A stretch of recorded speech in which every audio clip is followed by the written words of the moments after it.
This guy made poker history. This is Espen Jørstad, a 34-year-old from Norway who showed up at the WSOP Main Event after losing everything in a crypto crash that wiped out most of his entire net worth. After the crash, he even wrote to his followers, "At the time of this collapse, I had over $1 million in this ecosystem. I ended up losing approximately 95% of it." Most players would have just quit, gone home, found a regular job, but not Espen. Through a cheap $1,050 satellite, he signed up to the WSOP Main Event, hoping to get something back. But what he didn't know was that this $1,050 satellite would become the best investment of his life. I'm here to show you that Espen Jørstad didn't just beat the pros, he absolutely destroyed them.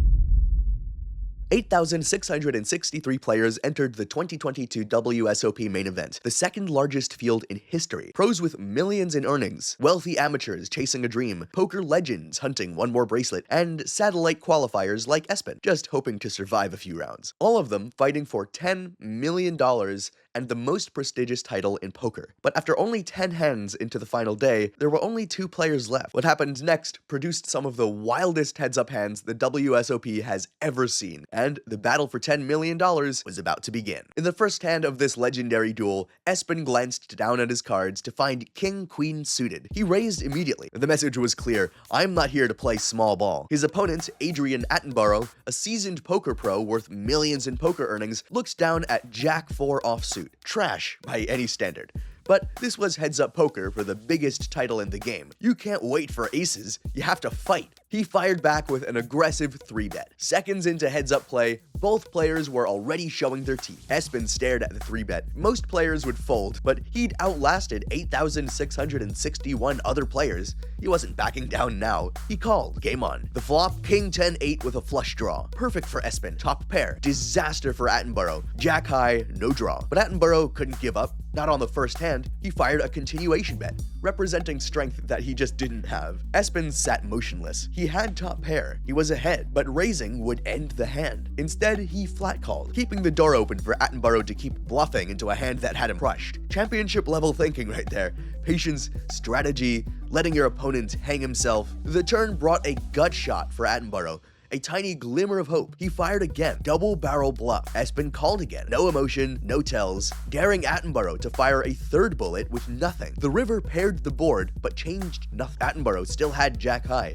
Espen still had top pair. Attenborough realized that he was trapped at this point. To bluff here would risk his tournament life on the very first hand. He checked. Espen smelled blood. He knew this wasn't a trap. If Attenborough had a real hand, he would have bet. He fired a substantial bet. Maximum pressure. Attenborough's face tightened. Hot. His bluff had failed. He went into the tank, shuffling chips, staring at the board, but it was all theater. He knew he couldn't call with jack high, but he didn't want to give Espen the satisfaction of instantly folding either, so finally, he mucked. Espen silently pulled in the pot. Massive chip lead, just minutes into heads-up play. An excellent result for the Norwegian, and spots like this are exactly why fundamental decision-making matters so much in poker, which is why I've made a free 20-page poker fundamentals guide designed to help you level up your actual decision-making at the table, and not just watch the chaos unfold without having a clue what's going on. So if that sounds helpful, you can grab it for free down below, because the war between these two is only just beginning, and you might need some context to what's going on. If you thought Attenborough would be tilted,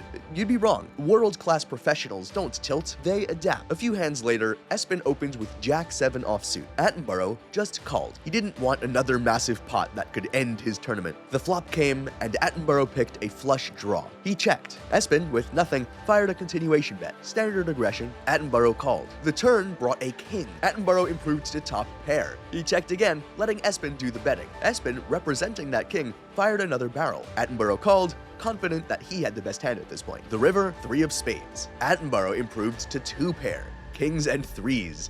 Near the nuts, he checked for the 3rd time. Perfect trap. Espen, holding only jack high, studied the board. All the draws had missed. This looked like a perfect spot to represent a big hand. He moved all in. But this time, Attenborough had the goods. He snap called, and Espen's bluff was caught. Just like that, Attenborough doubled up, chips stacked nearly even. This wasn't going to be a quick match. This was war. And Espen, for what it's worth, he didn't flinch. He didn't show frustration. He had taken a calculated risk, and it failed. It didn't work. On to the next hand. No tilt, No panic, just poker. For the next hour, these warriors traded blows like heavyweight boxers. In one remarkable hand, Espen limped with 7-deuce offsuit, literally the worst hand in poker. But in heads-up play, when you're in position, you can't just wait for aces. Attenborough, holding Queen-Jack, checked behind. The flop came 5-5-4, both checked through. The turn brought an ace, both checked again. The river was a brick, and Attenborough checked for the third time. Espen, knowing his 7-high couldn't win at showdown,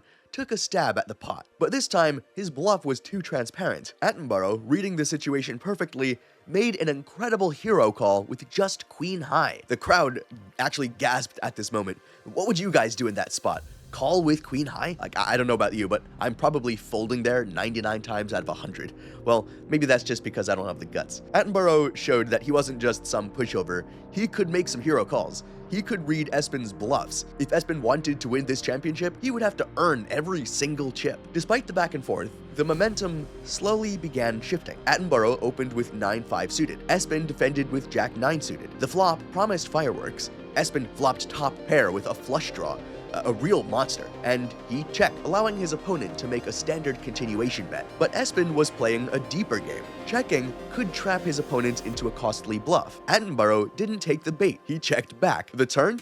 Another jack. Espen improved to trips. Most players would check again now, hoping their opponent would do the betting and just wait for it. But Espen wasn't like most players. He hadn't gotten this far by following the textbook rules. So far, he'd tried bluffs, and Attenborough had proven he could make hero calls with queen high. Espen knew that if he bet here, it could look like he was just stealing. So he went for a small bet, designed to look weak, like he was buying the pot. Sure enough, Attenborough called with a weaker pair. The river was a relative brick. Espen knew he had the best hand. Now it was about extracting maximum value. So he fires another bet, and Attenborough, realizing he was beat, reluctantly folded. After scooping the pot, Espen showed the slightest smirk, probably the most emotion he's shown all tournament. The ice was starting to crack, not from pressure, but from confidence. But Attenborough wasn't done fighting. This isn't over yet. With chip stacks nearly level, he opened with 5-4 offsuit. Espen defended with king-5. The flop came king-queen-6 with a flush draw. Espen flopped top pair, but with a weak kicker. He checked. Attenborough completely missed, but still fired a tiny continuation bet. Espen called with his top pair. No way he was folding. And the turn, a terrible card for Espen. His hand got weaker, and now Attenborough could represent a lot of strong hands. Any queen, any king, pocket aces, pocket jacks. Attenborough saw his opportunity. He fired a massive second barrel. Espen tanked. He didn't like this spot, but he called, committing even more chips. The problem? Attenborough would almost certainly fire a third barrel on the river, making it nearly impossible to call with such a mediocre hand. And sure enough, the river came, and Attenborough moved all in. Maximum pressure. Everything on the line. Espen stared at the board. He'd come too far to punt off his stack with a dubious hero call. The math didn't add up. The story didn't make sense for a bluff. Jørstad checks again.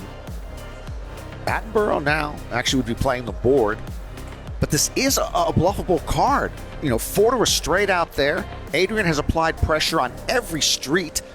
Let's see if he goes for it, Scott Seaver.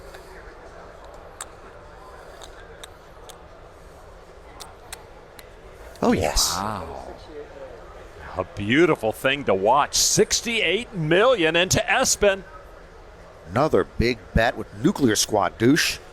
And you know, king no kicker doesn't look so good here. Let's see if Jørstad can hold on and sniff out this thievery. He made a disciplined laydown, and Attenborough, unable to resist, showed the bluff. 5-4 offsuit. Complete air. He wanted to get under Epstein's skin. But Espen, he didn't react. He didn't show frustration. His face remained expressionless. The action picked up when both players finally connected with a big flop. Espen limped in with queen-jack offsuit. Attenborough checked behind with jack-9 suited. The flop came ace-ace-jack. Both players made 2 pair, but Espen's queen kicker completely dominated Attenborough's 9 kick. This was a cooler, when both players have strong hands, but one is just slightly better than the other. These hands can define tournaments sometimes. Espen led out with a small bet. Attenborough, thinking his hand was strong, immediately check-raised.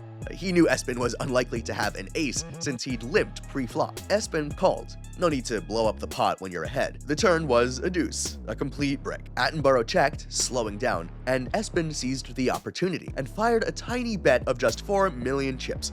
A very provocative line. And this bet was genius. If Attenborough had a monster, he'd have to check raise, right? If he just flat called, it meant his hand was weak. If he folded, free money. Attenborough just flat called, giving away some crucial information, or so we think, right? The river is just another blank. Attenborough checked again, so it's time for Espen to extract some value. He fires a substantial bet, but not so large that Attenborough could only call with hands that beat him. So Attenborough went into the tank, started fidgeting, shuffling chips, staring at Espen, searching for any kind of tell, and Espen, he sat there like a Greek statue, cold, motionless, unreadable. After what felt like an eternity, Attenborough folded. Espen quietly pulled in another massive pot. The chip lead was growing here, the pressure was mounting. After that hand, something definitely shifted. Attenborough's energy was waning. Not that he was giving up, professionals never give up, but Espen had this uncanny ability to maintain peak focus for hours while his opponents gradually wilted under relentless pressure. Next hand, Attenborough operated with Queen 8. Espen called with King 5 suited. The flop brought a king. Top pair for Espen. Attenborough fires a tiny continuation bet,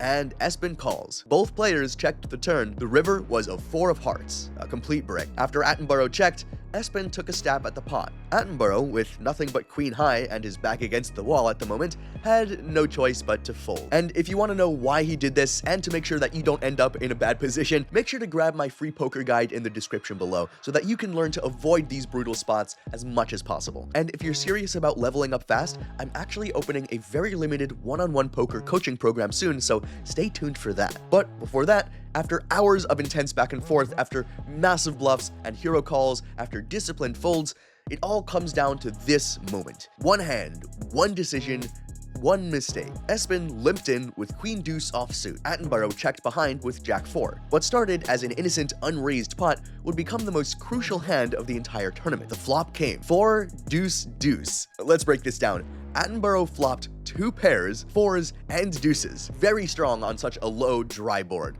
Espen, he flopped trip deuces. Even stronger, but neither player knew they were both sitting on monsters. Espen led out with a small bet, about a third of the pot, standard on such a dry board. You'd expect folds, maybe calls from pocket pairs. But then, Attenborough did something completely unexpected. He raised. Commentators leaned forward. The rail went silent. The tension was suffocating. Why would Attenborough raise here, on such a low board, after an unraised pot? From his perspective, it made sense. He had 2 pair on a 4 deuce deuce board. He probably thought Espen had a weak pocket pair, or was just stabbing with nothing. This was his chance to win a big pot and regain momentum. Espen couldn't believe he was getting action on this board, but if Attenborough wanted to play for a big pot, he was more than happy to oblige. He called. The turn brought another card, and Espen went for a massive bet, charging drawing hands the maximum. Any flush draws, any gunshots, any ace high, hoping to improve. Attenborough called, committing even more chips. He was pot committed now, no turning back. And then the river hit. A queen.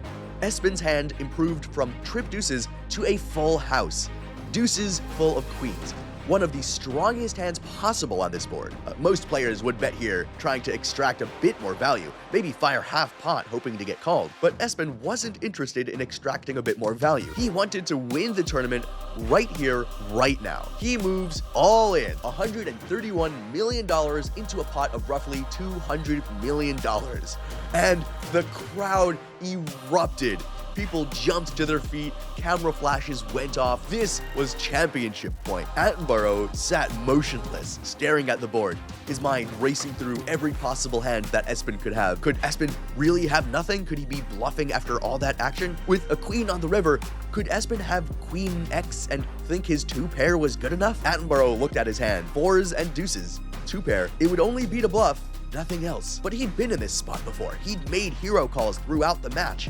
He'd shown he wasn't afraid to call down light. Could he do it one more time? The seconds ticked by. The crowd held its breath. And finally, Attenborough made his decision. That's such a bad hand. He knows Espen has bluffed before. He can only beat a bluff here.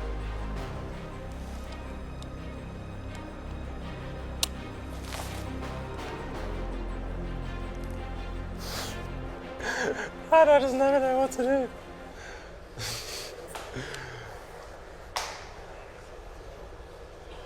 He is tortured.